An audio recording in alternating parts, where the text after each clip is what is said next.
Hi Kannada Veda YouTube ಚಾನಲ್ಗೆ ಎಲ್ಲ ವಿದ್ಯಾರ್ಥಿನಿಯರಿಗೆ ಸ್ವಾಗತ ಅಂತ ಹೇಳ್ತಾ SSLC ಪರೀಕ್ಷೆ 1 ಬರೆದಂಥ ವಿದ್ಯಾರ್ಥಿಗಳ ಫಲಿತಾಂಶ ಪ್ರಕಟ ಆಗಿದ್ದು ಮೇ ತಿಂಗಳು 9ನೇ ತಾರೀಕಿನಂದು 2024ರಂದು ಕರ್ನಾಟಕ ರಾಜ್ಯಾದ್ಯಂತ ಸುಮಾರು SSLC ಪರೀಕ್ಷೆಯನ್ನು ಬರೆದಂಥ 8.5 ಲಕ್ಷ ವಿದ್ಯಾರ್ಥಿಗಳ ಒಂದು ಫಲಿತಾಂಶ ಪ್ರಕಟ ಆಗಿರುವಂಥದ್ದು.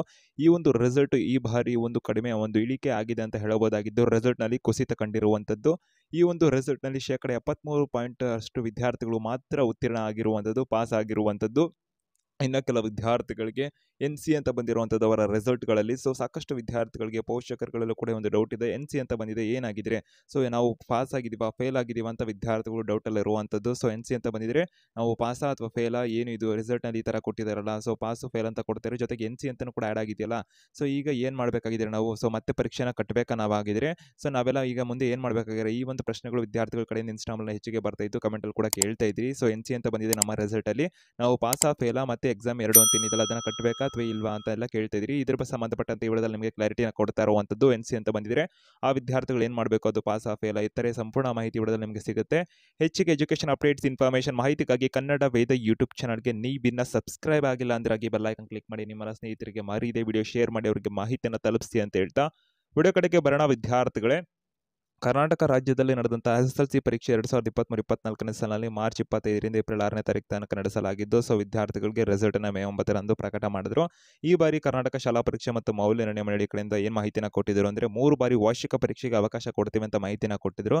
ಅಂದರೆ SSLC ಪರೀಕ್ಷೆ 1 ಬರೆದಂಥ ವಿದ್ಯಾರ್ಥಿಗಳು ಅದರ ರಿಸಲ್ಟಲ್ಲಿ ಅವರಿಗೆ ಕಡಿಮೆ ಮಾರ್ಕ್ಸ್ ಬಂತು ಅಥವಾ ಹೆಚ್ಚಿಗೆ ಮಾರ್ಕ್ಸ್ ಬಂದಿಲ್ಲ ಅಥವಾ ಫೇಲ್ ಆಗಿದ್ದೀವಿ ಅಂತಕ್ಕಂಥ ವಿದ್ಯಾರ್ಥಿಗಳು ಪರೀಕ್ಷೆ 2 ಅಥವಾ 3 ಪರೀಕ್ಷೆಯನ್ನು ಕೂಡ ತಗೋಬಹುದು ಅಂತೆಲ್ಲ ಮಾಹಿತಿನ ಕೊಟ್ಟಿದ್ರು. ಇದೀಗ ವಿದ್ಯಾರ್ಥಿಗಳಿಗೆ ಆ ಕಾರಣದಿಂದಾಗಿ ವಿದ್ಯಾರ್ಥಿಗಳ ರಿಸಲ್ಟಲ್ಲಿ NC ಅಂತ ಬಂದಿರುವಂಥದ್ದು. ಅಂದರೆ ಕೆಲ ವಿದ್ಯಾರ್ಥಿಗಳಿಗೆ ಮಾತ್ರ. ಯಾವೆಲ್ಲ ವಿದ್ಯಾರ್ಥಿಗಳಿಗೆ NC ಅಂತ ಕೊಟ್ಟಿದ್ದಾರೆ ಅಂದರೆ, ಪಾಸಿಂಗ್ನ ಪ್ರಮಾಣಕ್ಕಿಂತ ಕಡಿಮೆ ಮಾರ್ಕ್ಸ್ ತೆಗೆದಿರುವಂಥ, ಅಂದರೆ ಪಾಸಿಂಗ್ ಮಾರ್ಕ್ಸ್ ಹತ್ತಿರ ಇರುವಂಥ ಅಥವಾ ಪಾಸ್ ಆಗದೇ ಇರುವಂಥ ವಿದ್ಯಾರ್ಥಿಗಳಿಗೆ ಅವರ ರಿಸಲ್ಟ್ ಇವಾಗ ನಿಗದಿ ಮಾಡಿರ್ತಾರಲ್ಲ, ಇಷ್ಟು ಮಾರ್ಕ್ಸ್ ತಗೋಬೇಕು ಈ ಸಬ್ಜೆಕ್ಟಲ್ಲಿ ಅಂತ, ಥಿಯರಿ ಎಕ್ಸಾಮ್ ಬರ್ತೀರಿ ಅಂತ ಸಂದರ್ಭದಲ್ಲಿ ಆ ವಿದ್ಯಾರ್ಥಿಗಳಿಗೆ ಇಷ್ಟು ಮಾರ್ಕ್ಸ್ ಕಂಪಲ್ಸರಿ ಅಂತ ಇರುತ್ತೆ. ಎಕ್ಸಾಂಪಲ್ ಇವಾಗ ಲ್ಯಾಂಗ್ವೇಜ್ ಸಬ್ಜೆಕ್ಟಲ್ಲಿ ಫಸ್ಟ್ ಲ್ಯಾಂಗ್ವೇಜ್ಗೆ 100 ಮಾರ್ಕ್ಸ್ಗೆ ಎಕ್ಸಾಮ್ನ ಬರೆದರೆ ವಿದ್ಯಾರ್ಥಿಗಳಿಗೆ ಅದರಲ್ಲಿ 35 ಮಾರ್ಕ್ಸ್ ಪಾಸಿಂಗ್ ಮಾರ್ಕ್ಸ್ ಅಂತ ಇರುತ್ತೆ, ಕನಿಷ್ಠ 35 ತೆಗಿಲೇಬೇಕಿರುತ್ತೆ. ಇತರೆ 80 ಮಾರ್ಕ್ಸ್ಗೆ ಪರೀಕ್ಷೆನ ಬರೆಯೋದ್ರಲ್ಲಿ ವಿದ್ಯಾರ್ಥಿಗಳಿಗೆ 28 ಅಂತ ಇರುತ್ತೆ, 28 ತೆಗಿಲೇಬೇಕಾಗಿರುತ್ತೆ ವಿದ್ಯಾರ್ಥಿಗಳು. ಇನ್ನು ಕಡಿಮೆ ತೆಗೆದರೆ NC ಅಂತ ಕೊಟ್ಟಿರ್ತಾರೆ.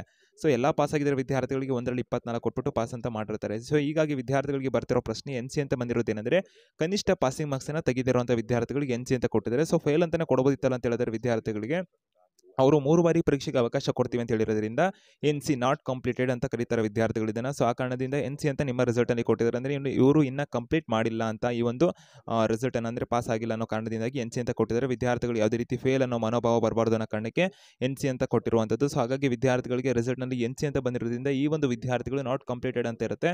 ಅಂದರೆ ಈ ವಿದ್ಯಾರ್ಥಿಗಳು ಮತ್ತೆ ಪರೀಕ್ಷೆ 2 ಅಥವಾ 3 ಪರೀಕ್ಷೆಗಳನ್ನು ಬರೆಯೋದ್ರ ಮುಖಾಂತರ ಅವರ ಮಾರ್ಕ್ಸನ್ನು ಇನ್ಕ್ರೀಸ್ ಜೊತೆಗೆ ಪಾಸ್ ಕೂಡ ಆಗಬೇಕಾಗಿರುತ್ತೆ ವಿದ್ಯಾರ್ಥಿಗಳು. ಅವರು ನಾಟ್ ಕಂಪ್ಲೀಟೆಡ್ ಅಂತ ಇರೋದ್ರಿಂದ ಪರೀಕ್ಷೆ 1ರಲ್ಲಾಗಿರ್ಬೋದು, 2ರಲ್ಲಾಗಿರ್ಬೋದು, 3ರಲ್ಲಾಗಿರ್ಬೋದು, ಯಾವುದೇ ಪರೀಕ್ಷೆಯಲ್ಲಿ ವಿದ್ಯಾರ್ಥಿ ಉತ್ತೀರ್ಣ ಆದರೆ, ಜಾಸ್ತಿ ಮಾರ್ಕ್ಸ್ ತೆಗೆದರೆ ಆ ವಿದ್ಯಾರ್ಥಿಗೆ ಅದರ ರಿಸಲ್ಟನ್ನೇ ಕೊಡ್ತಾರೆ. ಒಟ್ಟಿನಲ್ಲಿ ಉತ್ತೀರ್ಣ ಆಗಬೇಕಾಗಿರುತ್ತೆ. NC ಅಂತ ಬಂದಂಥ ವಿದ್ಯಾರ್ಥಿಗಳಿಗೆ ಏನು ಮಾಡಬೇಕು ಅಂತ ಹೇಳಿದ್ರೆ, ನೀವು ಒಂದು ಪರೀಕ್ಷೆನ ಎಲ್ಲಿ ಕಟ್ಟಿರ್ತಿರಲ್ಲ, ಎಲ್ಲಿ ಪರೀಕ್ಷೆನ ಕಟ್ಟಿ ಫೇಲ್ ಆಗಿರ್ತಿರಲ್ಲ, ಆ ಒಂದು ಸ್ಕೂಲ್ಗೆ ಹೋಗೋದ್ರ ಮುಖಾಂತರ ಅಲ್ಲಿ ನೀವು ಅರ್ಜಿಯನ್ನು ಸಲ್ಲಿಸಬೇಕಾಗಿರುತ್ತೆ ಮತ್ತೆ 2ನೇ ಪರೀಕ್ಷೆನ ಬರೆಯೋದಕ್ಕೆ. ನಂತರದಲ್ಲಿ ಆನ್ಲೈನ್ ಮುಖಾಂತರ ಅವಕಾಶ ಕೊಟ್ಟಿದ್ದಾರೆ ವಿದ್ಯಾರ್ಥಿಗಳಿಗೆ. ಆನ್ಲೈನ್ ಫೆಸಿಲಿಟಿ ಎಲ್ಲ ಇದ್ದರೆ ಆನ್ಲೈನ್ ಮುಖಾಂತರ ಅರ್ಜಿಯನ್ನು ಸಲ್ಲಿಸಿ, ಇಲ್ಲಾಂದರೆ ನೀವು ಓದಿರುವಂಥ ಸ್ಕೂಲ್ಗೆ ಹೋಗೋದ್ರ ಮುಖಾಂತರ ಅರ್ಜಿಯನ್ನು ಸಲ್ಲಿಸಿ ಪರೀಕ್ಷೆ 2ನ್ನು ಬರೀತೀನಿ ಅಂತಂದ್ಬಿಟ್ಟು. ವಿದ್ಯಾರ್ಥಿಗಳಿಗೆ ಕೆಲ ದಾಖಲೆಗಳು ಮತ್ತು ಫೀಸ್ ಅಂತ ಇರುತ್ತೆ. ಅದು ನಮ್ಮ ಕನ್ನಡ ವೇದ ಯೂಟ್ಯೂಬ್ ಚಾನಲ್ ಕೂಡ ವಿಡಿಯೋ ಮಾಡಿದ್ವಿ ಏನಿತ್ತು ಅಂತ. ಕಂಪ್ಲೀಟ್ ವಿಡಿಯೋ ಕೂಡ ಇರುತ್ತೆ ನಮ್ಮ ಕನ್ನಡ ವೇದ ಯೂಟ್ಯೂಬ್ ಚಾನಲ್ ಅಂತ ಹೇಳ್ತಾ ಎಲ್ಲ ನಿಮ್ಮ ಸ್ನೇಹಿತರಿಗೆ ಮರೀದೆ ವಿಡಿಯೋ ಶೇರ್ ಮಾಡಿ. ವಿಡಿಯೋ ಇಷ್ಟ ಆಗಿದೆ ಅಂತ ಅನ್ಕೊಂಡಿದ್ದೀನಿ, ಅರ್ಥ ಕೂಡ ಆಗಿರುತ್ತೆ ಅಂತ ಅನ್ಕೊಂಡಿದ್ದೀನಿ ಅಂತ ಹೇಳ್ತಾ ವಿಡಿಯೋ ಮುಗಿಸ್ತಾ ಇರುವಂಥದ್ದು.